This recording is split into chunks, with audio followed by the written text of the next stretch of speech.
Čaute všetci variči, dneska si pripravíme maďarský guláš. Toto sú suroviny, ktoré budeš potrebovať. Aha.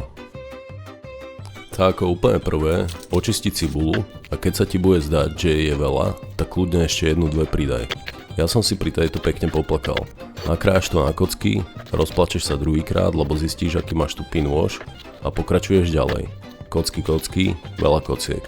Základom maďarského gulášu je hlavne veľa cibule, preto ňou naozaj nešetri a nezabudni vybrať vnútornú cibulku, lebo to je hnus. Umytú papriku očistí, ja dávam aj červenú aj bielu, zbavujú žiliek a semiačok. Dám ti jednu radu, najväčší gulášoví variči si na túto robotu niekoho vždy najmú, s kým potom budú jesť ten guláš. Papriku si pekne nakrája na takéto prúžky a môžeme ísť ďalej. Nie si hlupý a nebudeš špiniť toľko riadov kvôli blanširovaniu paradajok, tak ich iba ošúpeš ostrým nožom, ktorý ja som nemal.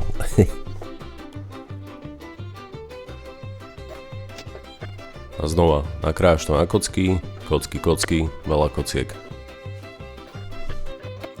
Do hrnca pridaj bravčovú masť a orestuj na nej tú cibulku.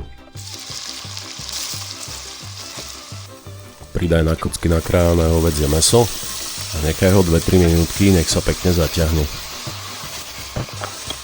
Pridaj 1-2 polievkové lyžice hustého paradajkového pretlaku. Pridaj tam aj tú papriku. Ďalej môžeš pridať rajčiny. Pridaj sol, červenú mletú papriku, čierne korene, paprikovú pastu. A pridaj tak za pohár vody, nech sa nám zmes pekne dusí.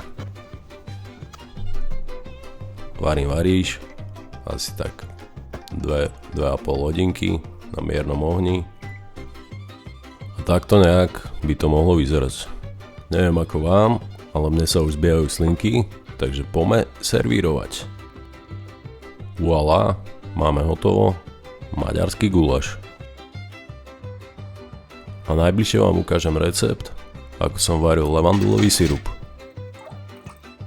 Preto ak ťa moja tvorba baví, nezabudni dať follow, like, odber, poprípade napíš koment, čo ti uvarím najbližšie.